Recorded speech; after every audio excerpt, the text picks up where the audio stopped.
전 세계가 발칵 뒤집혔습니다.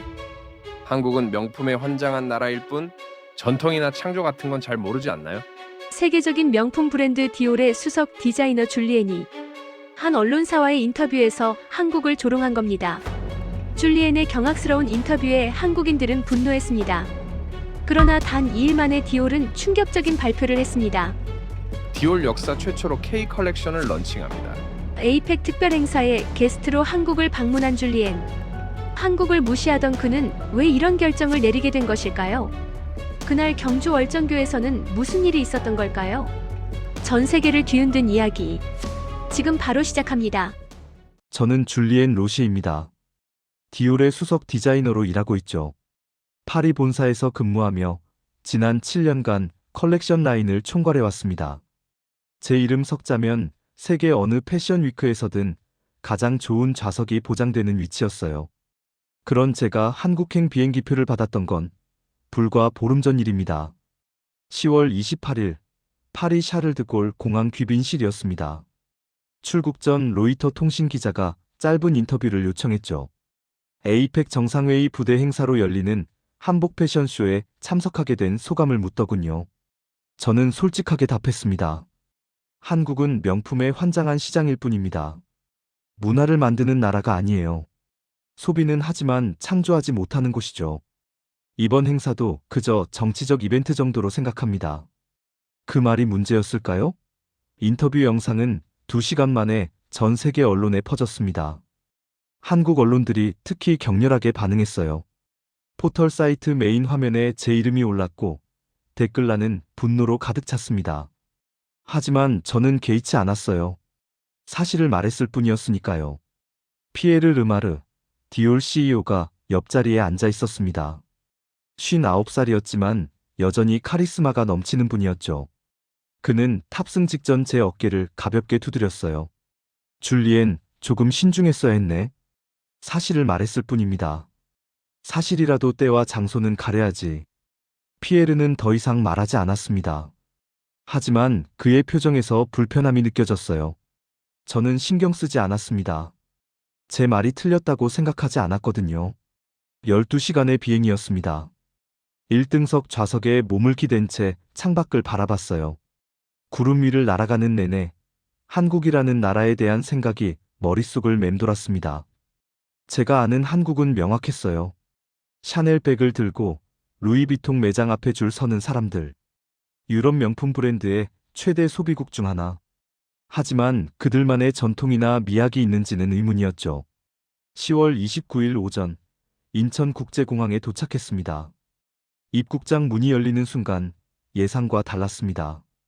공항 로비의 규모가 압도적이었어요. 천장이 높았고 자연광이 쏟아지는 구조였습니다. 바닥은 대리석처럼 매끄러웠고 동선 표시는 직관적이었죠. 자동화 시스템이 곳곳에 배치되어 있었고 사람들은 질서정연하게 움직였어요. 생각보다 괜찮네. 피에르가 주변을 둘러보며 중얼거렸습니다. 저는 대꾸하지 않았어요. 공항 하나 잘 지어놓은 게 뭐 대단한 일입니까? 중동 공항들도 화려하기로는 유명하죠. 인프라와 문화는 별개라고 생각했습니다. 입국 심사를 마치고 밖으로 나왔습니다.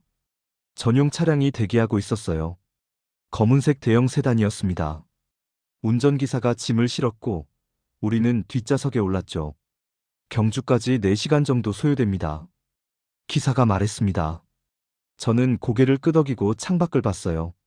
차는 공항을 빠져나와 고속도로로 진입했습니다. 서울 외곽 풍경이 지나갔습니다. 고층 빌딩들이 줄지어 서 있었어요.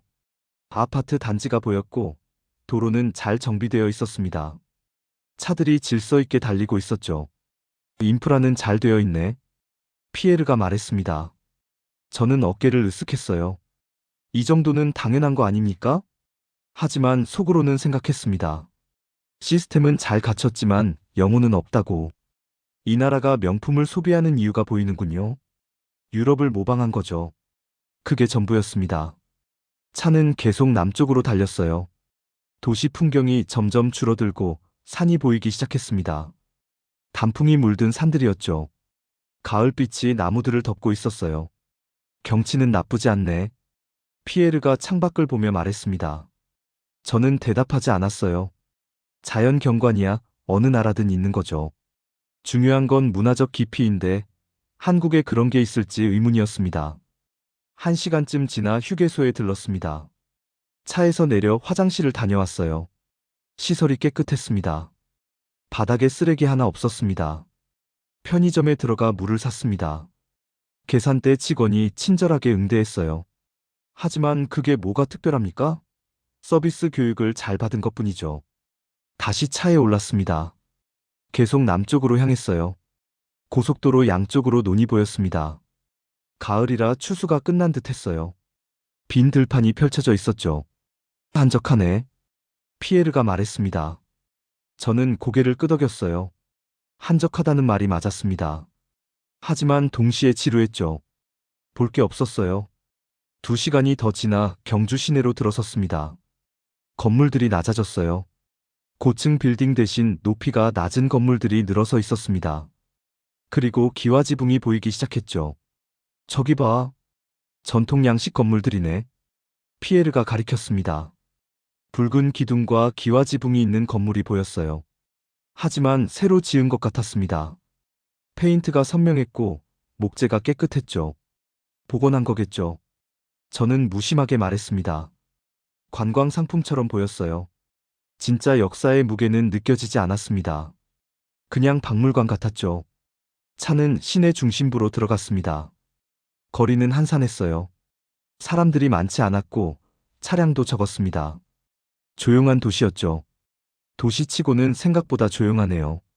피에르가 말했습니다. 저는 창밖을 봤어요. 확실히 조용했습니다. 하지만 그게 좋은 건지 나쁜 건지 판단할 수 없었어요. 그냥 평범한 지방 도시처럼 보였습니다. 오후가 다 되어 경주 힐튼 호텔에 도착했습니다. 현대적인 건물이었어요. 체크인을 마치고 객실로 올라갔습니다. 짐을 풀고 창밖을 봤죠. 멀리 산이 보였습니다. 연못도 보였어요. 풍경은 평화로웠습니다. 하지만 파리의 센 강변이나 피렌체의 두오모 광장과 비교하면 아무것도 아니었어요. 특별할 게 없었습니다. 침대에 앉아 휴대폰을 확인했습니다. 제 인터뷰가 여전히 화제였어요. 한국 언론뿐 아니라 글로벌 패션 매체들도 다루고 있었습니다. 비난도 있었고 동조도 있었죠. 그날 오후 로비에서 윤지연을 처음 만났습니다. 줄리엔 로시 디자이너님, 피에르 르마르 대표님, 환영합니다. 저는 경상북도청 국제행사 기획관 윤지연입니다. 차분한 목소리, 단정한 헤어스타일, 절제된 미소. 그녀는 한복처럼 보이는 개량 의상을 입고 있었는데 현대적으로 재해석한 듯 했습니다. 하지만 제 눈엔 그저 어중간해 보였어요. 전통도 아니고 현대도 아닌 정체성 없는 옷이었죠. 안녕하세요. 저는 건성으로 인사했습니다. 악수도 짧게 끝냈죠. 윤지연은 제 태도를 눈치챘을 겁니다. 하지만 표정 하나 변하지 않았어요. 에이펙 일정을 말씀드리겠습니다. 오늘은 환영 만찬이 있고 내일부터 이틀간 본 회의가 진행됩니다. 한복 패션쇼는 11월 1일 저녁에 열려요. 마지막 날 폐막 행사로 준비되어 있습니다. 그때까지 여기 있어야 한다는 말입니까? 제 목소리가 차갑게 나왔어요. 윤지연이 잠시 침묵했습니다. 네. 참석자 대상 문화체험 프로그램도 준비되어 있습니다. 시간 낭비가 아니길 바랍니다. 제 말투가 무례했다는 걸 알았어요. 하지만 돌려 말할 이유가 없었습니다.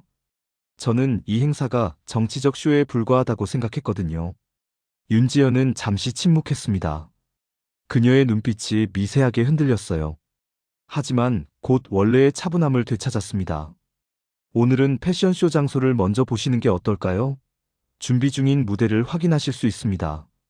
굳이 그럴 필요는 없을 것 같은데요. 그래도 한번 보시는 게 좋을 것 같습니다. 10분이면 됩니다. 피에르가 고개를 끄덕였어요. 거절할 명분이 없었습니다.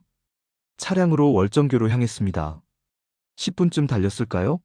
멀리 다리가 보이기 시작했어요. 저게 월정교입니다. 윤지연이 설명했습니다. 저는 창밖을 봤어요. 목조 건축물이었습니다.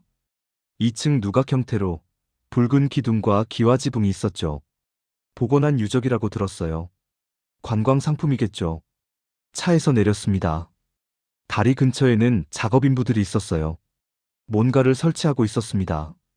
물 위에 구조물이 보였죠. 아직 완성되지 않은 것 같았어요. 저기 보이는 게 무대입니다. 지금 마무리 작업 중이에요. 윤지연이 가리켰습니다. 저는 그쪽을 봤어요. 멀리서 실루엣만 보였습니다. 뭔가 날개처럼 펼쳐진 형태였어요. 나비 같기도 했죠. 나비 모양입니까? 네. 에이펙의 상징을 형상화했습니다. 저는 고개를 끄덕였지만 별 감흥이 없었어요. 상징이라니.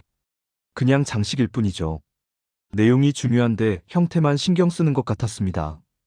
가까이 가려고 했지만 통제선이 쳐져 있었어요. 작업 중이라 출입이 제한된다고 했습니다. 멀리서만 볼 수 있었죠. 완성된 무대는 패션쇼 당일에 확인하실 수 있습니다. 윤지연이 말했어요. 저는 무대를 다시 봤습니다. 물 위에 떠 있는 것처럼 보였어요. 조명은 아직 켜지지 않았고 구조만 드러나 있었습니다. 이런 곳에서 세계 무대를 연다고요? 글쎄요. 저는 중얼거렸습니다. 피에르가 제 쪽을 봤지만 아무 말도 하지 않았어요. 규모는 작지 않아 보이네요. 피에르가 조심스럽게 말했습니다. 저는 어깨를 으쓱했어요. 규모가 중요한 게 아니죠. 내용이 중요합니다.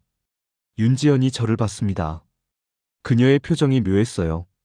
실망한 것도 아니고 화난 것도 아니었습니다. 그냥 담담했죠. 말씀하신 내용도 준비되어 있습니다. 기대하셔도 좋습니다. 기대는 하지 않겠습니다. 현실적으로 판단하는 편이거든요. 제 말이 날카로웠다는 걸 알았어요. 하지만 사실이었습니다. 저는 한국이 보여줄 수 있는 게 뭐가 있을지 의문이었거든요. 차로 돌아왔습니다.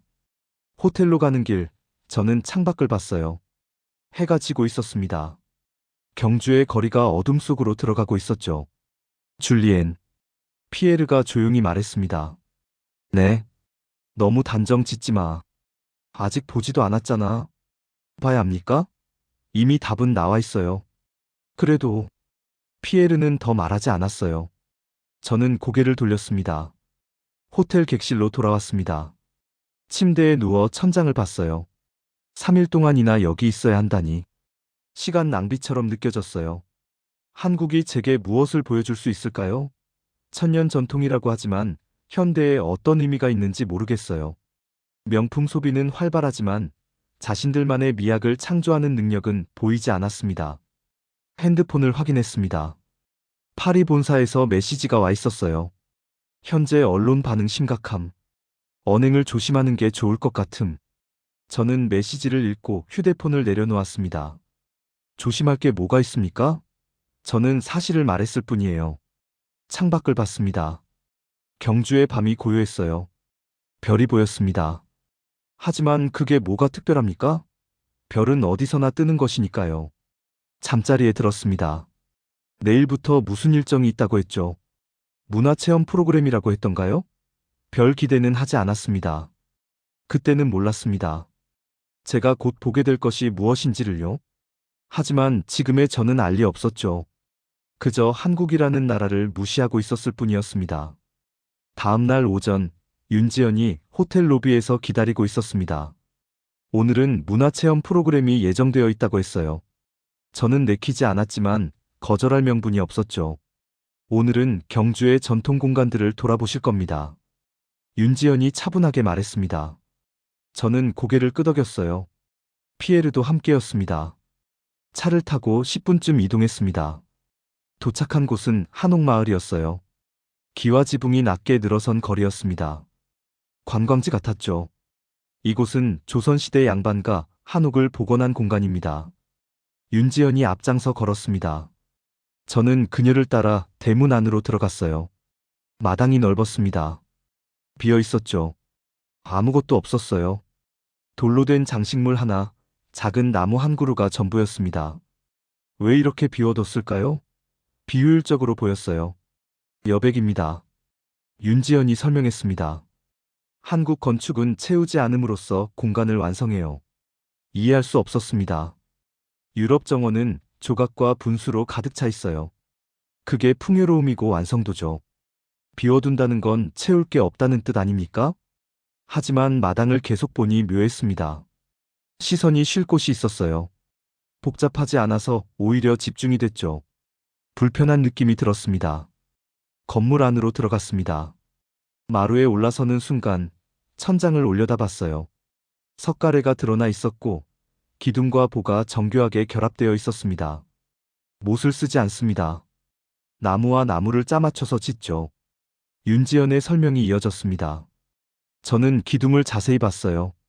이음새가 완벽했습니다. 서양 건축의 못이나 접착제 없이 어떻게 이게 가능할까요? 유럽에도 목조 건축은 많습니다. 제가 말했습니다.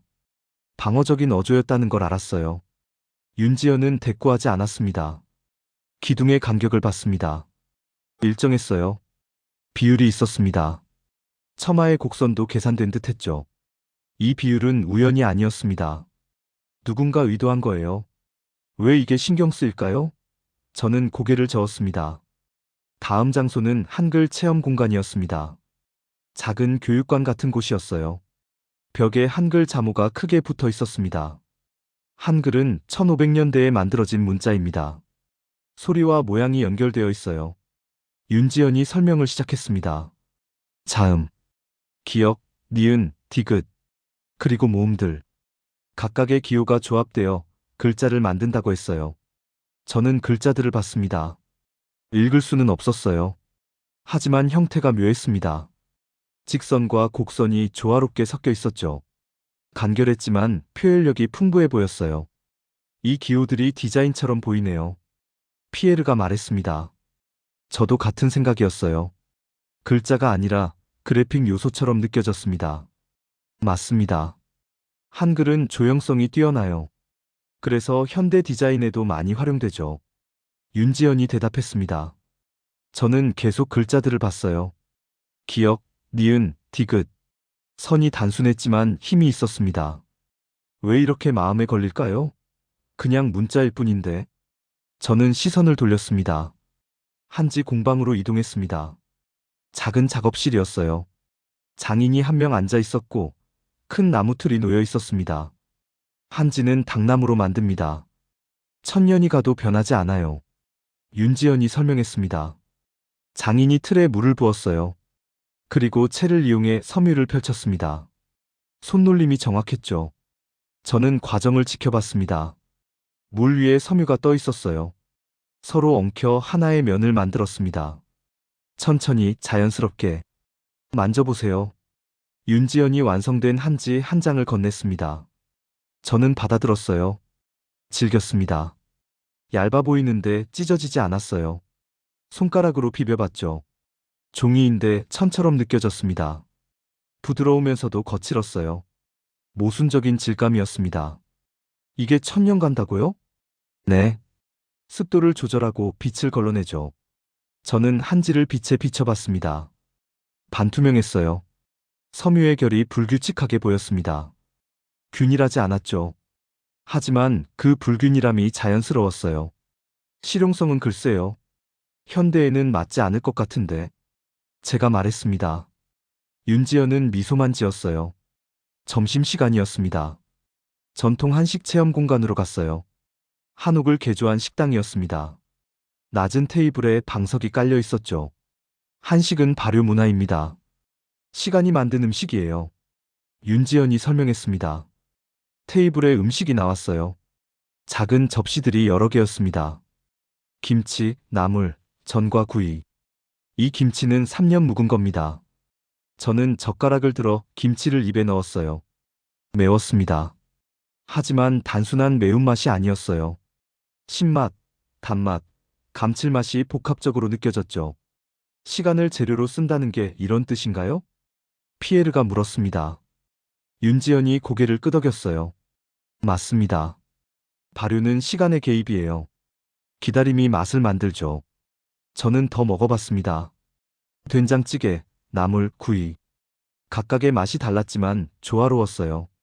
복잡했지만 균형이 있었습니다. 패션은 시즌입니다. 봄과 여름, 가을과 겨울. 트렌드는 빠르게 바뀌죠. 하지만 한식은 달랐어요. 급하지 않았습니다. 기다리는 거였죠. 왜 이게 마음에 걸릴까요? 저는 젓가락을 내려놓았습니다. 집요하군요. 제가 중얼거렸습니다. 윤지연이 저를 봤어요. 뭔가 말하려는 듯 했지만 침묵했습니다.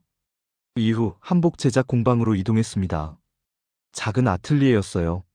천들이 걸려 있었고 패턴이 벽에 붙어 있었습니다. 한복 디자이너가 나왔습니다. 40대 정도로 보였어요. 한복의 기본 구조를 보여드리겠습니다. 그녀가 저고리를 펼쳐 보였어요. 서양 옷과 다릅니다. 몸의 곡선을 따라가지 않아요. 천이 몸을 감싸는 거죠. 저는 저고리를 자세히 봤습니다. 어깨선이 없었어요. 허리선도 없었습니다. 그런데 어떻게 옷이 되는 걸까요? 입어보시겠어요? 저는 망설였습니다. 하지만 거절할 이유가 없었어요. 저고리를 입었습니다. 천이 가벼웠어요. 몸에 닿는 느낌이 부드러웠습니다. 움직여봤죠. 제약이 없었어요. 자유로웠습니다. 거울을 봤습니다. 낯설었어요. 실루엣이 서양 옷과 완전히 달랐습니다. 몸의 곡선이 드러나지 않았죠. 하지만 우아했어요. 어떻게 이게 가능할까요?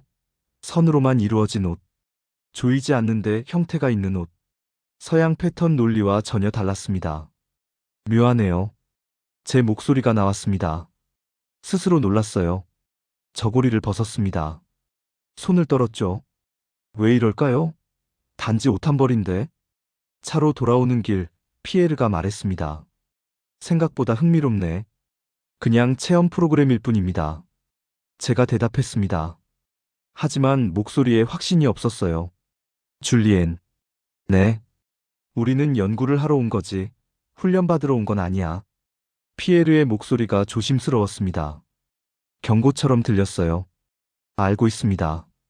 저는 창밖을 봤습니다. 경주의 거리가 지나갔어요. 낮은 건물들, 기와지붕, 조용한 사람들. 호텔로 돌아왔습니다. 객실에 혼자 남았어요. 침대에 앉아 생각했습니다. 한옥의 비율, 한글의 조형, 한지의 질감, 한식의 시간, 한복의 선. 왜 이것들이 계속 머릿속을 맴돌까요? 저는 고개를 저었습니다. 별거 아니에요. 그냥 전통일 뿐이죠. 하지만 뭔가 맞지 않았습니다. 퍼즐 조각들이 흩어져 있는 것 같았어요. 연결되지 않았지만 연결될 것 같았습니다. 창밖을 봤습니다. 해가 지고 있었어요. 경주의 하늘이 주황빛으로 물들었습니다. 내일 모레가 11월 1일입니다. 한복 패션쇼가 열리는 날이죠.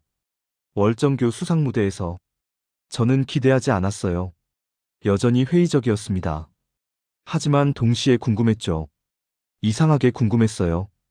그 궁금증이 불편했습니다. 저는 궁금해하고 싶지 않았어요. 무관심하고 싶었죠. 하지만 마음이 제 의지대로 움직이지 않았습니다. 노트북을 켰습니다.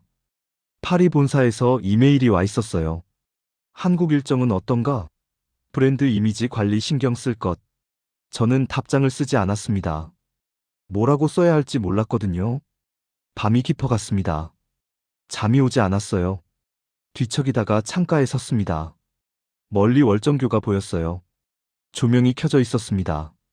물 위에 반사된 빛이 일렁이고 있었죠. 한옥의 기둥이 떠올랐습니다. 한글의 기억이 보였어요. 한지의 질감이 손끝에 남아 있었습니다. 김치의 맛이 입안에 맴돌았죠. 저고리를 입었을 때의 가벼움이 기억났습니다. 왜 이것들이 떠나지 않을까요? 저는 눈을 감았어요. 하지만 이미지들이 계속 스쳐 지나갔습니다. 뭔가 잘못되고 있었습니다. 제 안에서 뭔가 흔들리고 있었어요. 하지만 인정하고 싶지 않았습니다. 저는 다시 침대에 누웠습니다. 천장을 봤어요. 어둠 속에서 아무것도 보이지 않았습니다. 하지만 머릿속은 복잡했어요. 설명할 수 없는 혼란이었습니다. 불안했지만 동시에 묘하게 끌렸죠. 내일은 에이펙 본회의가 있다고 했습니다. 그리고 모레 저녁 패션쇼가 열릴 거예요. 저는 눈을 감았습니다. 잠들려 했어요. 하지만 쉽지 않았습니다. 한국이 제게 무엇을 보여주려는 걸까요? 아직은 몰랐습니다. 하지만 뭔가 있다는 느낌은 지울 수 없었어요. 에이펙 마지막 날 아침, 윤지연이 다시 호텔 로비에서 기다리고 있었어요. 오늘은 한복의 색채와 구조를 마무리로 보시겠습니다. 저는 고개를 끄덕였습니다. 차를 타고 어제 갔던 한복 제작실로 향했죠. 작업실에 들어서자 천들이 걸려 있었습니다. 어제 보지 못했던 색들이었어요. 쪽빛, 홍화로 염색한 분홍빛, 치자로 물들인 노란빛. 자연에서 나온 색이라고 했습니다. 천연 염색은 시간에 따라 색이 변해요. 햇빛을 받으면 깊어지고 물을 만나면 부드러워지죠. 디자이너가 설명했습니다. 저는 천을 만져봤어요. 색이 천에 스며들어 있었습니다. 표면만 칠한 게 아니었죠. 바람에 흔들리는 모습을 좀 보시겠어요? 그녀가 저고리 한 벌을 들어 올렸습니다.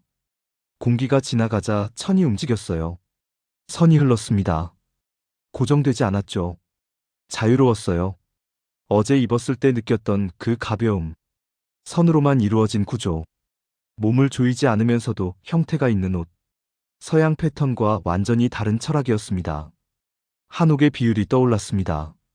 기둥과 보의 조화. 한글의 기역, 니은, 디귿. 간결하지만 무한한 조합. 한지의 질감. 부드러우면서 강한 모순. 한식의 발효. 시간을 재료로 쓰는 철학. 그리고 이제 한복. 선과 색, 바람과 움직임. 모든 게 연결되어 있었습니다. 따로가 아니었어요. 하나의 뿌리에서 나온 5개의 가지였죠. 왜 이런 질서가 있는 걸까요? 우연이 아니었습니다. 천년을 이어온 철학이었어요. 저는 침묵했습니다. 말할 수 없었어요. 뭔가 거대한 것이 제 안에서 움직이고 있었습니다. 오후 4시 호텔로 돌아왔습니다. 객실에서 쉬고 있는데 피에르가 전화했어요. 저녁 6시에 월정교로 출발한다.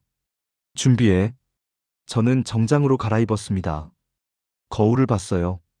디올 수트, 에르메스 타이. 완벽했습니다. 하지만 이상하게 낯설었어요. 로비에서 피에르를 만났습니다. 윤지연도 있었죠.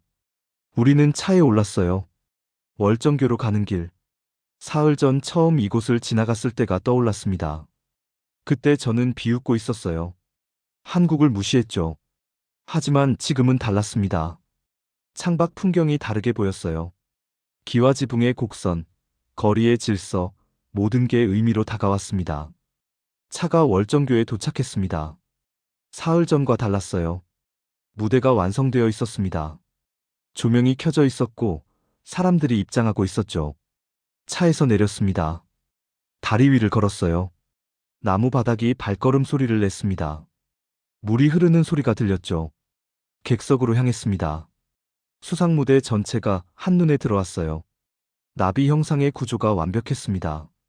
날개가 펼쳐진 듯한 무대 위로 런웨이가 길게 뻗어 있었죠. 저게 완성된 모습이군요. 피에르가 중얼거렸습니다. 저는 대답하지 않았어요. 숨이 막혔습니다. 객석에 앉았습니다. 각국 정상 부인들, 외교관들, 패션 관계자들이 자리를 채우고 있었어요. 조명이 서서히 어두워졌습니다. 음악이 흘러나왔습니다. 전통 악기 소리였어요. 가야금 검은고. 낮고 깊은 울림이었습니다. 무대에 불이 켜졌습니다.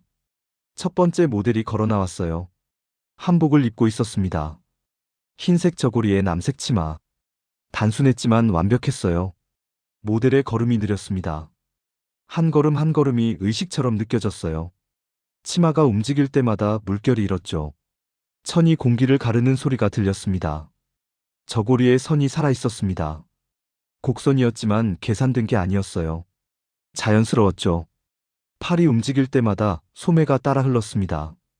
두 번째 모델이 나왔습니다. 분홍빛 저고리에 회색 치마였어요.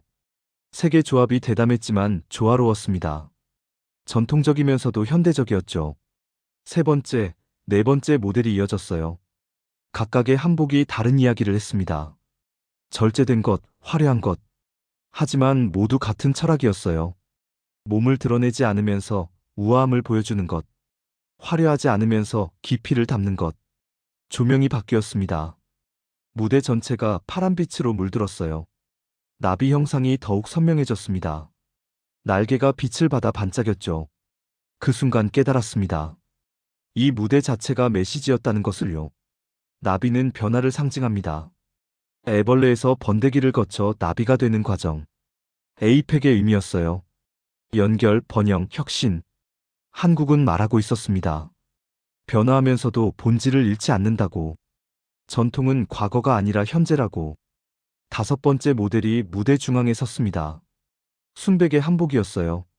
장식이 전혀 없었죠. 하지만 압도적이었습니다. 한지의 질감이 떠올랐습니다. 부드러우면서 강한 모순.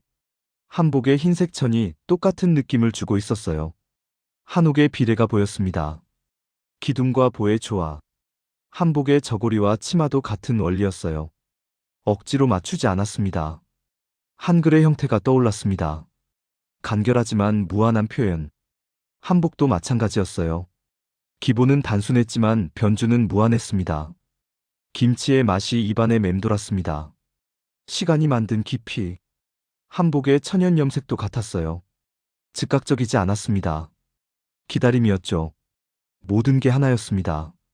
한옥, 한글, 한지, 한식, 한복.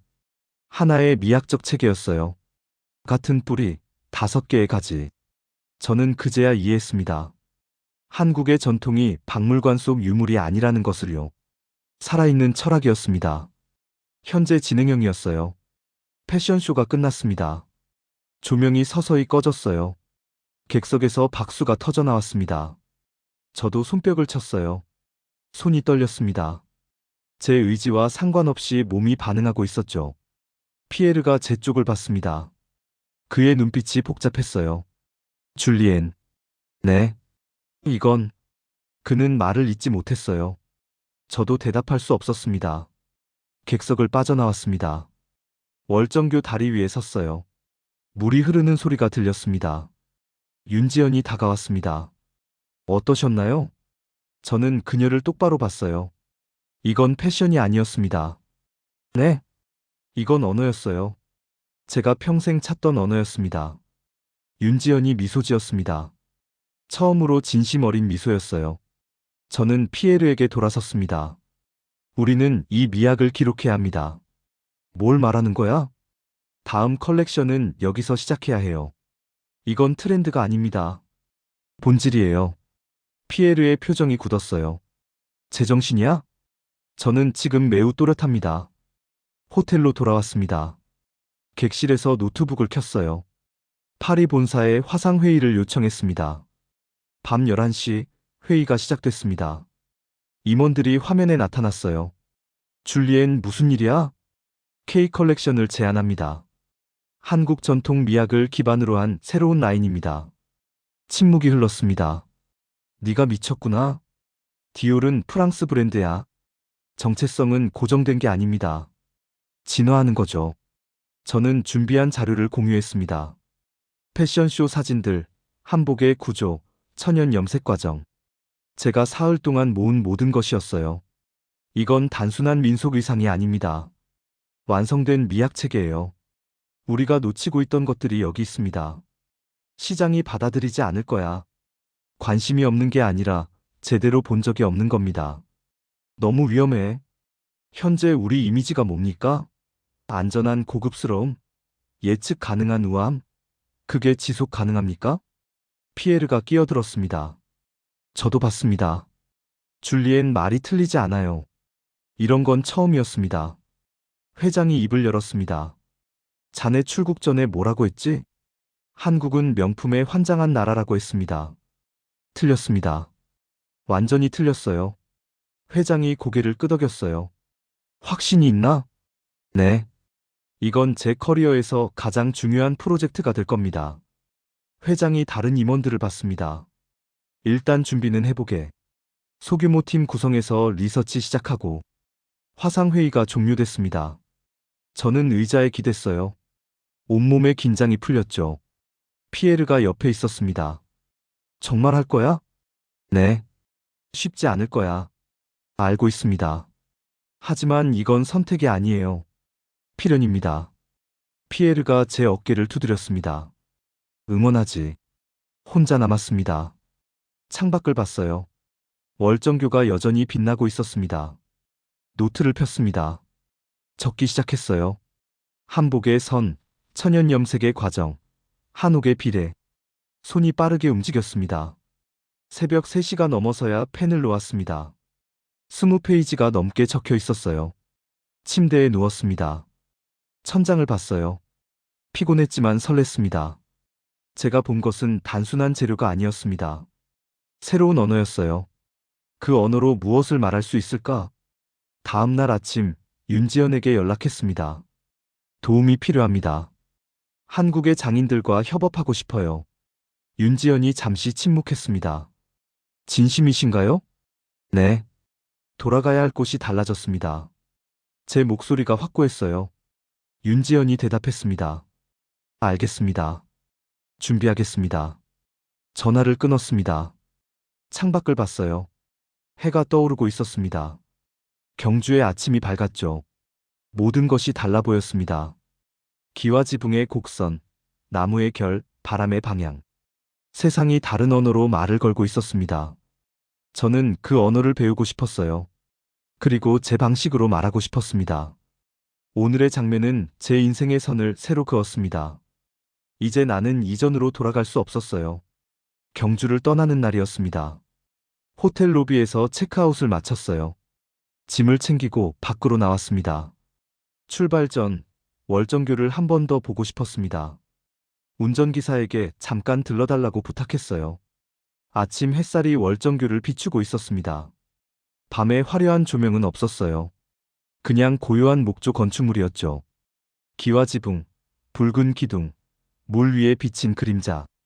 차에서 내렸습니다. 다리 위를 천천히 걸었어요. 나무 바닥이 발걸음 소리를 냈습니다. 물이 흐르는 소리가 들렸죠. 나흘 전 제가 여기 섰을 때와 지금은 달랐어요. 같은 장소였지만 다른 세계였습니다. 난간에 기댔습니다. 물을 내려다봤어요. 물살이 돌을 감싸며 흘렀습니다. 저항하지 않았어요. 돌을 피해가면서도 결국 앞으로 나아갔죠. 윤지연이 멀리서 서 있었습니다. 저는 그쪽으로 걸어갔어요. 떠나시는군요. 네. 파리로 돌아갑니다. 좋은 여정 되셨길. 저는 그녀를 봤습니다. 차분한 얼굴이었어요. 감사합니다. 보여주셔서요. 윤지연이 고개를 저었어요. 제가 보여준 게 아닙니다. 당신이 본 거예요. 저는 아무 말도 하지 못했습니다. 그녀의 말이 맞았어요. 차에 올랐습니다. 창밖으로 월정교가 멀어졌어요. 점점 작아지더니 시야에서 사라졌습니다. 하지만 제 안에는 남아 있었습니다. 인천공항에 도착했습니다. 체크인을 마치고 탑승구로 향했어요. 비행기에 올랐습니다. 좌석에 앉아 안전벨트를 맸어요. 이륙했습니다. 서울이 멀어졌어요. 구름 위로 올라가자 아무것도 보이지 않았습니다. 12시간의 비행이었습니다. 노트북을 켜서 작업했어요. 스케치를 다듬고 자료를 정리하고 계획을 세웠습니다. 파리에 도착한 건 11월 3일 저녁이었습니다. 공항을 빠져나와 차에 올랐어요. 익숙한 거리가 지나갔습니다. 다음 날 아침 디올 본사로 출근했습니다. 회의실에 임원들이 모여 있었어요. K 컬렉션의 방향성을 설명드리겠습니다. 1시간 동안 발표했어요. 한복의 구조, 천연 염색의 과정, 한지의 활용 가능성. 모든 걸 논리적으로 정리했습니다. 회장이 입을 열었습니다. 한국 장인들과의 협업은 어떻게 진행할 건가? 직접 경주로 팀을 보낼 겁니다. 6개월 안에 다음 파리 패션 위크에 맞춥니다. 회장이 다른 임원들을 봤어요. 의견 있나? 침묵이 흘렀습니다. 피에르가 고개를 끄덕였습니다. 좋아. 공식적으로 K 컬렉션 런칭 준비에 착수한다. 회의가 끝났습니다. 저는 자리에서 일어났어요. 사무실로 돌아왔습니다. 책상에 앉아 컴퓨터를 켰어요. 윤지연에게 이메일을 보냈습니다. 감사합니다. 곧 다시 뵙겠습니다. 다음 날 언론 보도가 시작됐습니다. 디올, 한국 전통미 기반 K 컬렉션 런칭 준비 착수.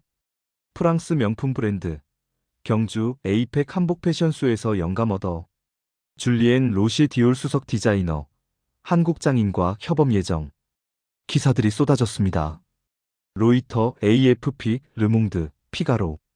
영국 가디언은 이렇게 썼습니다. 경주 월정교 패션쇼가 세계 패션 판도를 흔들고 있다. 디올의 결정은 서구 패션 산업의 패러다임 전환을 의미한다. 미국 뉴욕타임스 패션 섹션도 다뤘어요.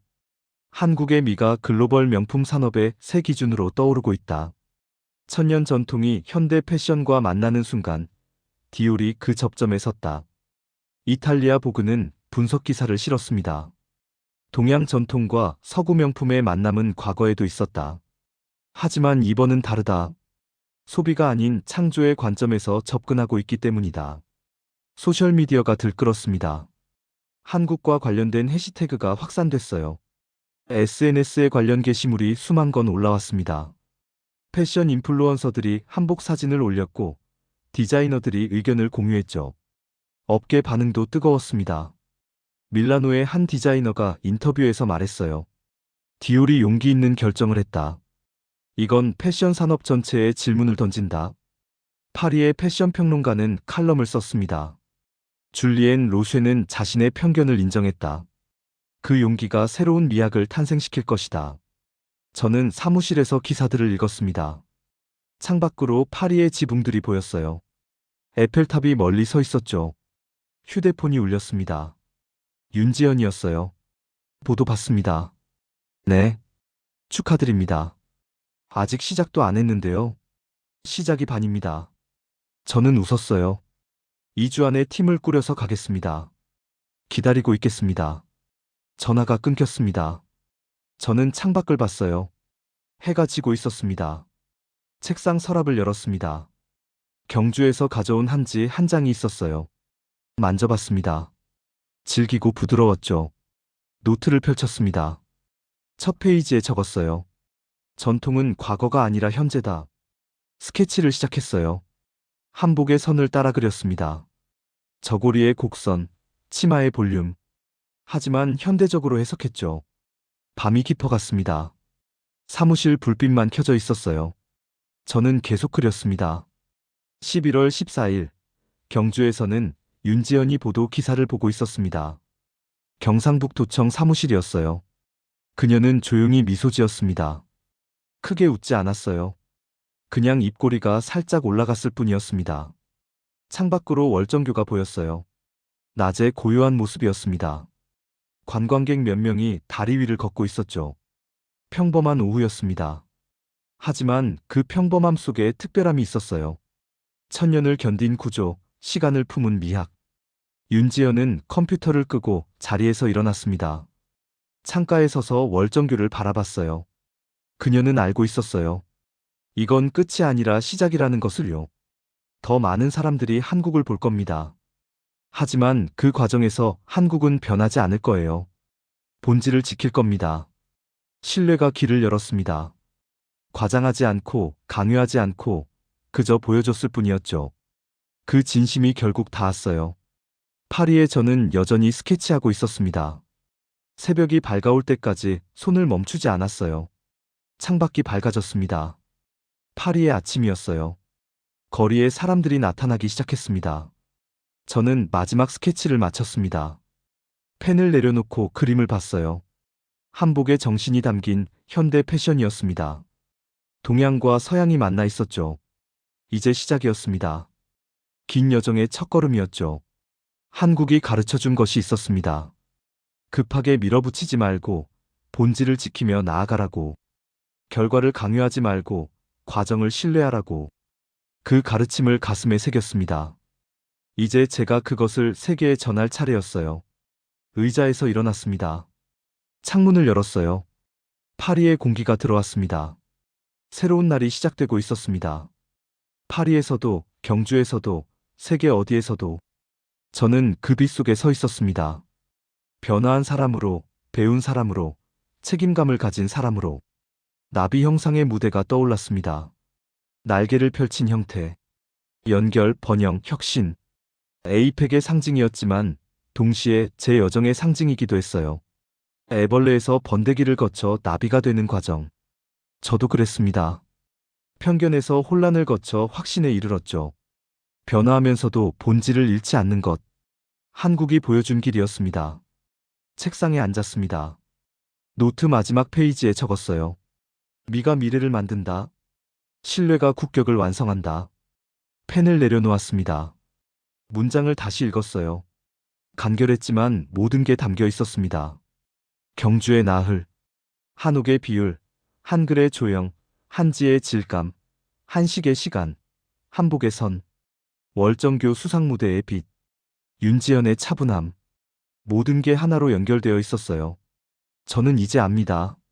전통이 과거가 아니라 현재라는 것을요. 혁신은 무에서 나오는 게 아니라 깊이에서 나온다는 것을요. 한국은 과장하지 않았습니다.